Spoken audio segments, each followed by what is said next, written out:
welcome to my channel, Alright Triel Talk. We live in a world where people talk about relationships, dating with her girlfriend, hookups, ghosting, red flags, situationships. But almost nobody talks about the one skill that determines whether your relationships stay healthy or turn into a psychological dumpster fire: sexual boundaries. Welcome back to the channel where we break down the psychology of real life, human behavior. This positions your channel as a trusted psychology-based resource. It establishes credibility and informs new viewers what type of content you create. Mentioning real-life human behavior signals the video is practical, not abstract. Benefits: saying the video might change your life isn't clickbait. Learning boundaries often does improve people's relationships. Section 1. What are sexual boundaries? Really? Sexual boundaries protect your mental health. When boundaries are respected, you avoid anxiety, internal conflict, and emotional distress. When they're violated, it can lead to guilt, trauma, and emotional dysregulation. For emotional safety, feeling safe allows intimacy to grow naturally. If you don't feel safe, your nervous system goes into fight, flight, freeze, or fawn mode. Sense of autonomy: this means ownership over your own choices, rather than letting someone else decide what happens with your body or emotions. Personal preferences: everyone has unique comfort levels. Boundaries ensure those preferences are honored.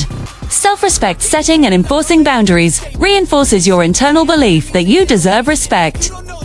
Psychological concept: sexual boundaries form a part of your interpersonal boundary system, which is connected to attachment style: secure, anxious, avoidant, or disorganized. Self-identity development: knowing what you want versus what others want. Emotional regulation: trauma survivors often struggle maintaining boundaries. Empathy development: people who empathize well understand why boundaries matter. Section 2. Boundaries are pro-respect. Misconception: boundaries equals being prude, boring, or too strict. People often think boundaries shut things down. Truth: boundaries create a better foundation. Boundaries reduce misunderstanding and fear, which creates more trust, ultimately making intimacy better, not worse. Why they help? People feel safer emotionally and physically. They create clarity: what's okay, what's not. They prevent conflict, resentment, or miscommunication. They strengthen long-term compatibility. Section 3. Types of sexual boundaries. Physical boundaries. These include any rules around physical touch. Examples: I'm okay with kissing, but not more right now. Sets pace and comfort level. I need to take things slow. Informs the partner there's no rush. Ask before intimate touch. Reinforces respect and consent. No PDA. Some people don't like physical affection in public due to past experiences, personality, or cultural comfort. Emotional boundaries. These protect your heart and emotional. Examples: wanting emotional connection before intimacy prevents emotional confusion.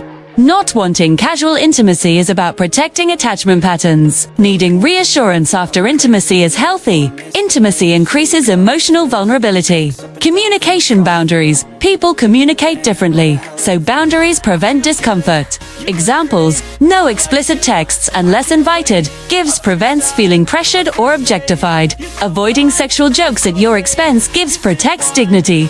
Keeping conversations respectful gives fosters mutual. Time boundaries. Time boundaries prevent rushed pressure. Examples: not tonight is a complete sentence. Taking time ensures emotional readiness. Going slow prevents regret or emotional confusion later. Digital boundaries. Digital intimacy is real intimacy. Examples: no unsolicited explicit photos gives prevents shock or discomfort. No sharing private content gives protects from betrayal. Asking before sending gives shows maturity and empathy. Section 4. Red flags. Guilt tripping. Making you feel bad for having boundaries. This erodes self-esteem and creates emotional dependency. Pressure trying to speed up intimacy triggers anxiety or resentment. Psychology calls this boundary penetration.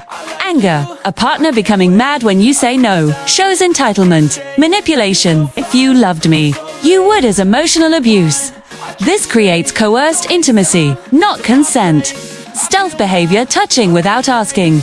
escalating without permission, or assuming consent, all signs of disrespect and danger.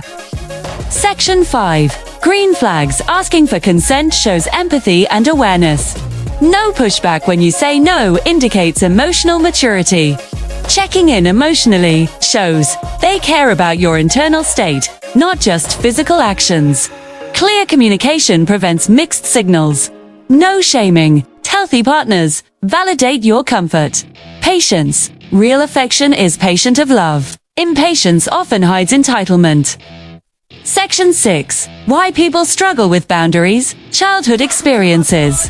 Children who grow up in homes where feelings and privacy weren't respected learn to ignore their own boundaries. Fear of rejection. People say yes out of fear someone will leave them. Trauma, past trauma, makes boundary setting scary or confusing. People pleasing. People conditioned to avoid conflict. Struggles saying no. Low self-esteem. Boundaries require believing your needs matter. Attachment wounds. Anxious attachment equals fear of abandonment. Avoidant attachment equals fear of closeness. Both cause boundary problems. Section 7. Setting sexual boundaries. -1. Be clear and direct. Ambiguity invites misunderstanding. Simple language creates safety. 2. Use I statements. This avoids blame and defensiveness. 3. Repeat if necessary. People may test your boundaries. Consistency teaches them you are serious. 4. Walk away if they ignore it. Healthy relationships require mutual respect, always. Section 8. Real-life scenarios. Scenario 1. Escalation pressure. Healthy partners adapt. Unhealthy partners react. Scenario 2. Explicit texts without permission. Healthy equals apologizes, respects your comfort. Unhealthy equals minimizes your feelings or mocks them. These scenarios teach viewers exactly how to identify safe versus unsafe partners. Section 9. Boundaries create better relationships. Benefits. Safety creates relaxation, which enhances real intimacy. Trust increases emotional closeness. Communication prevents misinterpretation. Respect creates long-term compatibility. People with strong boundaries have better decision-making, less emotional burnout, lower risk of manipulation, stronger sense of self. Healthier partnerships. Boundaries elevate every relationship, including with yourself. 3 questions I want to ask the audience. Please tell me your point of view. 1. What's one boundary you learned to set that improved your relationships? 2. Have you ever been pressured to cross a boundary you weren't comfortable with? 3. What part of boundary setting do you find the hardest? Saying it, enforcing it, or repeating it? Sexual boundaries aren't about shutting people out, they're about letting the right people in. They protect your mental health, your body, and your emotional world. If you learned something today, hit that like button, drop a comment, and share this video with someone who needs to understand boundaries the way you do now. And remember, healthy relationships feel safe, not pressured. If someone respects your boundaries, they respect you. Thanks for watching. Now I want to hear your thoughts. Drop a comment below and join the conversation. If you enjoyed these psychological and educational insights, hit that like button and subscribe so you never miss a mind-opening video. Big things are coming. Stay tuned and I'll see you in the next one.